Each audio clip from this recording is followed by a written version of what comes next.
या देवी सर्वभूतेषु शक्तिरूपेण संस्था नमस्तस्यै नमस्तस्यै नमस्तस्यै नमो नमः। हर हर महादेव, जय भोलेनाथ। नमस्कार दोस्तों, मैं साधना पांडे आज सुनाऊंगी आपको गुप्त नवरात्रि के 6वें दिन की 6वीं महाविद्या माँ त्रिपुर सुंदरी की कथा और माँ त्रिपुर सुंदरी की पूजा किस भांति करना चाहिए, कौन कौन सी सावधानियां रखनी चाहिए।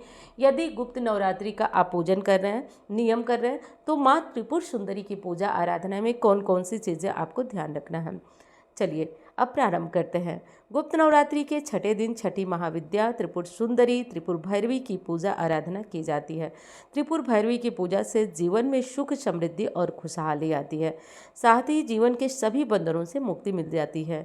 व्यक्ति की सारी मनोकामनाएं पूर्ण होने लगती है। त्रिपुर भैरवी की साधना से साधक को व्यापार में लगातार उन्नति और धन संपत्ति में सफलता मिलने लगती है। गुप्त नवरात्रि में तंत्र साधनाओं का बहुत महत्व होता है। इसमें अघोरी तांत्रिक गुप्त विद्याओं को सिद्ध करने के लिए विशेष पूजा करते हैं। गुप्त नवरात्रि में माँ दुर्गा की विधिवत पूजा से कलश स्थापना करके कलश रखकर माँ की पूजा पाठ करने से, दुर्गा चालीसा दुर्गा सप्तशती का पाठ करने से और इस कथा का यानी कि 10 महाविद्याओं के बारे में जानने से, उनकी कथा श्रवण करने से और उन्हें बतासों का भोग लगाने से सभी इच्छाएं पूर्ण होती है। गुप्त नवरात्रि के दौरान बाल नहीं काटना चाहिए, नाखून नहीं कटवाना चाहिए, लहसुन प्याज का सेवन वो लोग न करें जो लोग की गुप्त नवरात्रि के नियम का पालन कर रहे हैं। चलिए अब जान लेते हैं माँ त्रिपुर सुंदरी की पूजा विधि के बारे में। त्रिपुर भैरवी त्रिपुर सुंदरी की पूजा विधि के बारे में जानने से पहले दोस्तों आपसे एक ही चीज़ कहना चाहूँगी, वीडियो पसंद आ रही है तो लाइक करें और चैनल को भी साथ साथ सब्सक्राइब कर लीजिए। और अच्छी लगती है जानकारियाँ तो आप किसी को शेयर कर सकते हैं और इसमें कोई भी कमी है तो प्लीज़ आप मुझे ज़रूर बताएं। कथा श्रवण करने से पहले देखिए माँ की पूजा आराधना, कुछ लोग जो लोग नियम ले चुके हैं उनको पूजा आराधना ज़रूर करना है। माँ की पूजा करने से के लिए सबसे पहले लाल रंग के वस्त्र का चुनाव करें। लाल रंग का वस्त्र पहनने तथा लाल रंग के वस्त्र पहनने से माँ की कृपा विशेष बन जाती है, क्योंकि लाल रंग जो है दोस्तों माँ की कृपा बढ़ाता है तथा अद्भुत रूप से माँ की कृपा दिलाने वाला होता है। क्योंकि माँ की कृपा पाने से भक्त जो है जीवन में सब कुछ मतलब सब कुछ हासिल कर सकता है। ये चीज़ ध्यान रखिएगा। और साथ साथ दोस्तों एक चीज़ और ध्यान देना है कि माँ की पूजा करने के दौरान किसी भी मंत्र का जप जो है ज़रूरी है हमारे लिए। साथ साथ लाल रंग का विशेष महत्व होता है।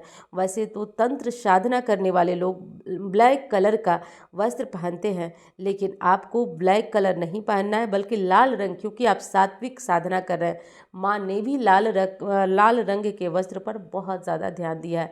तो ये छोटा सा नियम है, जो कि 2 नियम मैंने बताया, इसे ज़रूर पालन करिएगा।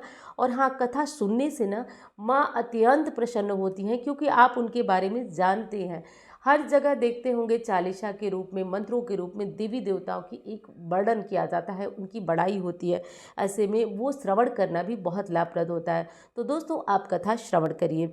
आज गुप्त नवरात्रि का जो है वो 6ठा दिन है। 6ठा दिन देवी के त्रिपुर सुंदरी रूप, अनुपम सौंदर्य, भक्तों को अभय प्रदान करने वाली देवी हैं, जो कि यौवन युक्त और तीनों लोकों में विराजमान है। इन्हें कई नामों से जाना जाता है। इन्हें राजेश्वरी, बाला, ललिता, मीनाक्षी, कामाक्षी, शताक्षी, कामेश्वरी कहा जाता है। अपनी सुंदरता और मोहकता से देवासुर संग्राम में असुरों को वश में कर लिया था। कहते हैं कि देवी त्रिपुर सुंदरी की आराधना करने वाले भक्तों को अलौकिक और पारलौकिक शक्तियां प्राप्त होती हैं। देवी पुराण में माता की बहुत सारी शक्तियों के बारे में बताया गया है। देवी पुराण में माता की शक्तियाँ भक्त के कल्याण के लिए बताई गई हैं। ये सिर्फ तंत्र साधना के लिए ही नहीं बल्कि सुंदर रूप के लिए भी विख्यात है। आइए जानते हैं इनके स्वरूप और इनके पीछे जुड़ी कहानियों को। देवी त्रिपुर सुंदरी शांत मुद्रा में लेटे हुए सदाशिव की नाभि से निर्गत कमल आसन पर विराजमान है, जैसा कि आप स्क्रीन पर भी इस समय देख सकते हैं। माँ हर विपत्ति अपने भक्तों की दूर करती हैं, उन्हें अभय प्रदान करती हैं। पौराणिक कथाओं में कहा जाता है कि जब सती के वियोग के पश्चात भगवान सदाशिव सर्वदा ध्यान में मग्न रहते थे, उन्हें अपने संपूर्ण कर्म का परित्याग कर दिया गया था, जिसके कारण तीनों लोकों को संचालन में व्याधि उत्पन्न हो रही थी। उधर तारकासुर ब्रह्मा जी के वश से प्राप्त हुआ था। उसकी मृत्यु शिव के पुत्र द्वारा ही होगी। समस्त देवताओं ने भगवान शिव को ध्यान में से जगाने के लिए कामदेव और उनकी पति रति देवी को कैलाश भेजा। कामदेव ने कुसुम सर नामक मोहिनी बाण से भगवान शिव पर प्रहार किया। परिणाम स्वरूप शिव जी का ध्यान भंग हो गया। देखते ही देखते भगवान शिव ने तीसरे नेत्र से उत्पन्न क्रोध अग्नि से कामदेव को जलाकर भस्म कर दिया। कामदेव की पत्नी रति द्वारा अत्यंत दारुण विलाप करने पर भगवान शिव ने कामदेव को पुनः द्वापर युग में भगवान कृष्ण के पुत्र के रूप में जन्म धारण करने का वरदान दिया और वहां से अंतर्ध्यान हो गए। सभी देवताओं और रति के जाने के पश्चात भगवान शिव के एक गण द्वारा कामदेव के भस्म से मूर्ति निमित्त की गई और उस निमित्त मूर्ति से एक पुरुष पैदा हुआ। उस पुरुष ने भगवान शिव की स्तुति करी। इसके बाद भगवान शिव द्वारा उस पुरुष का नाम भांड रखा गया। शिव के क्रोध से उत्पन्न होने के कारण भांड तमोगुण से संपन्न था। क्रोध के उत्पन्न होने के कारण भांड में बहुत ज़्यादा तमोगुण था। वह धीरे धीरे तीनों लोकों पर भयंकर उत्पात करने लगा। देवराज इंद्र के राज के समान ही भांडासुर ने स्वर्ग जैसे राज्य का निर्माण किया तथा तदनंतर भांडासुर ने स्वर्गलोक पर आक्रमण कर देवराज इंद्र और स्वर्ग राज को चारों तरफ से घेर लिया। भयभीत इंद्र नारद मुनि की शरण में गए और इस समस्या के निवारण का उपाय पूछा। देवर्षि नारद ने आद्याशक्ति की यथाविधि अपने रक्त तथा मांस से आराधना करने का परामर्श दिया। देवराज इंद्र ने देवी की आराधना की और देवी ने त्रिपुर सुंदरी रूप में प्रकट हो भांडासुर का वध किया और कृपा के पश्चात समस्त देवताओं को भय से मुक्त किया। माता त्रिपुर सुंदरी ने तो त्रिपुर सुंदरी की भक्ति आराधना करने से व्यक्ति हर प्रकार के संकटों से मुक्त हो जाता है।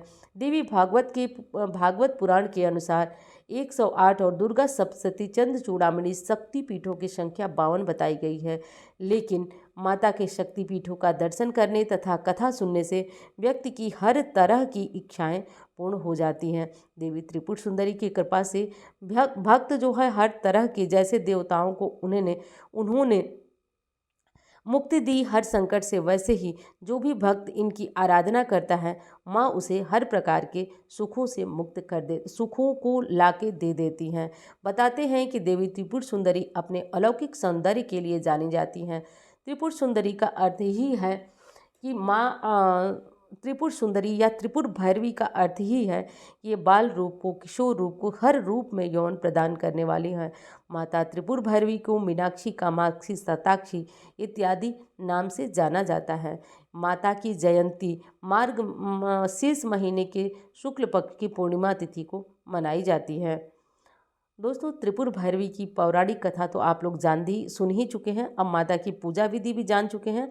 अब बता देती हूँ आपको कि माता त्रिपुर भैरवी इनकी पूजा कैसे करें आप लोग। तो माता त्रिपुर भैरवी की पूजा में आज के दिन लाल रंग के गुड़हल का प्रयोग करिएगा। कमल के फूलों का प्रयोग भी करने से माँ जो है घर परिवार धन संपत्ति से भर देती हैं। इसलिए आवश्यक है कि आप ये करके माँ की पूजा अवश्य कर दें। तो चलिए दोस्तों, अब मिलती हूँ आपसे किसी अन्य महत्वपूर्ण वीडियो में। तब तक के लिए कमेंट बॉक्स में हर हर महादेव ज़रूर लिखिएगा। धन्यवाद। हर हर महादेव।